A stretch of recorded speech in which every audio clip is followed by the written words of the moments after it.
Horton Hears a Who. It's a great book and a great movie if you've never seen it. So here is Horton Hears a Who.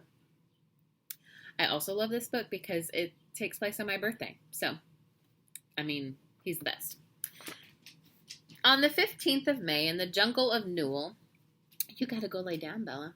In the heat of the day, in the cool of the pool, he was splashing, enjoying the jungle's great joys, when Horton the elephant heard a small noise.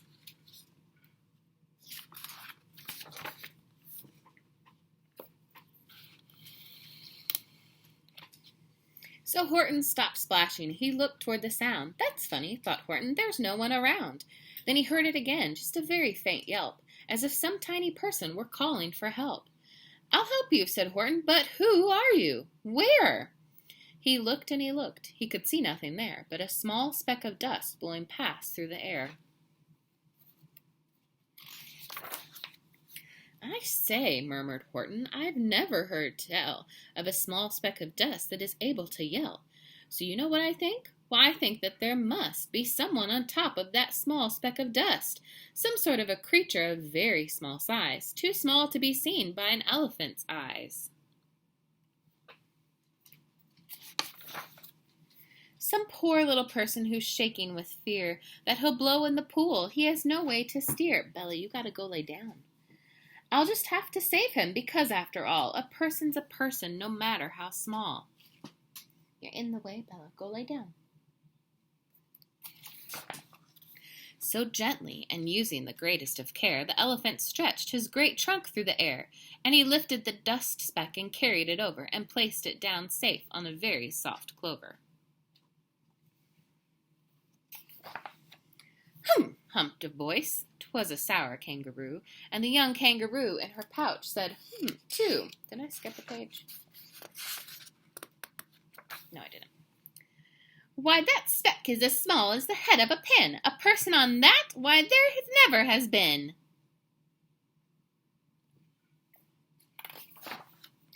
Believe me, said Horton, I tell you sincerely, my ears are quite keen, and I heard him quite clearly. I know there's a person down there, and what's more, quite likely there's 2, even 3, even 4. Quite likely, a family for all that we know, a family with children just starting to grow. So please, Horton said, as a favor to me, try not to disturb them, just please let them be. I think you're a fool, laughed the sour kangaroo, and the young kangaroo in her pouch said, Me too. You're the biggest blamed fool in the jungle of Newell. And the kangaroos plunged in the cool of the pool.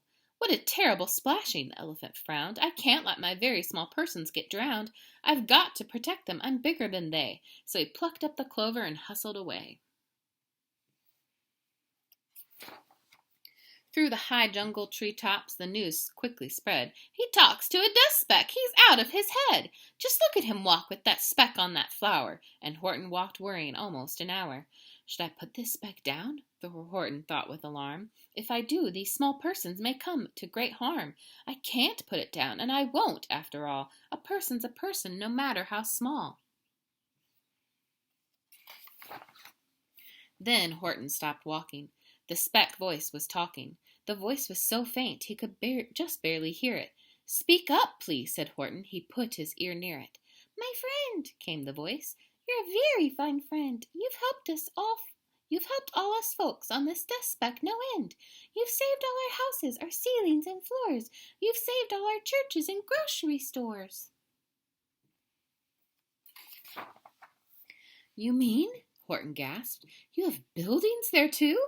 Oh, yes, piped the voice. We most certainly do. I know, called the voice. I'm too small to be seen, but I'm mayor of town that is friendly and clean. Our buildings to you would seem terribly small, but to us who aren't big, they are wonderfully tall. My town is called Whoville, for I am a Who, and we Whos are all thankful and grateful to you. And Horton called back to the mayor of the town. You're safe now. Don't worry. I won't let you down. But just as he spoke to the mayor of the speck, 3 big jungle monkeys climbed up Horton's neck. The Wickersham brothers came shouting, What rot! This elephant's talking to Whos who are not. There aren't any Whos, and they don't have a mayor, and we're going to stop all this nonsense, so there! They snatched Horton's clover. They carried it off to a black-bottomed eagle named Vlad Valdikoff, a mighty strong eagle of a very swift wing, and they said, "Will you kindly get rid of this thing?" And before the poor elephant could even speak, that eagle flew off with the flower in his beak. All that late afternoon and far into the night, that black-bottomed bird flapped its wings in fast flight, while Horton chased after with groans over stones that tattered his toenails and battered his bones, and begged, "Please don't harm all my little folks, who have much right to live as us bigger folks do."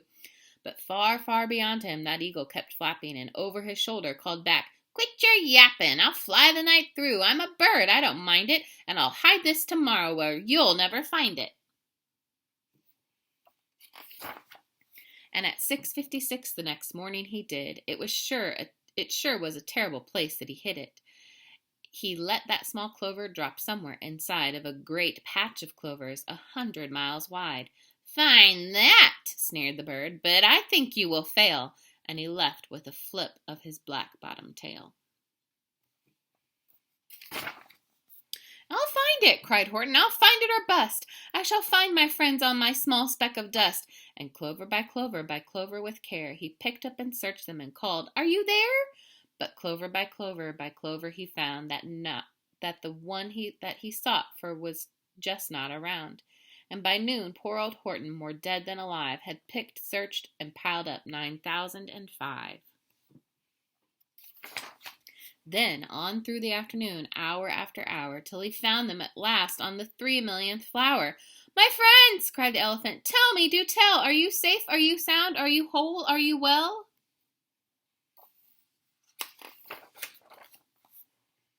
From down on the speck came the voice of the mayor. "We've really had trouble, much more than our share. When that black-bottomed birdie let go and we dropped, we landed so hard that our clocks have all stopped.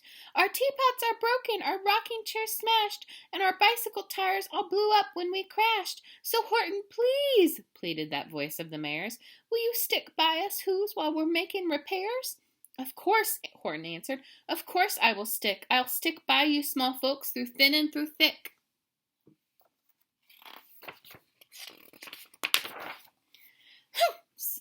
A voice. "For almost 2 days you've run wild and insisted on chatting with persons who've never existed.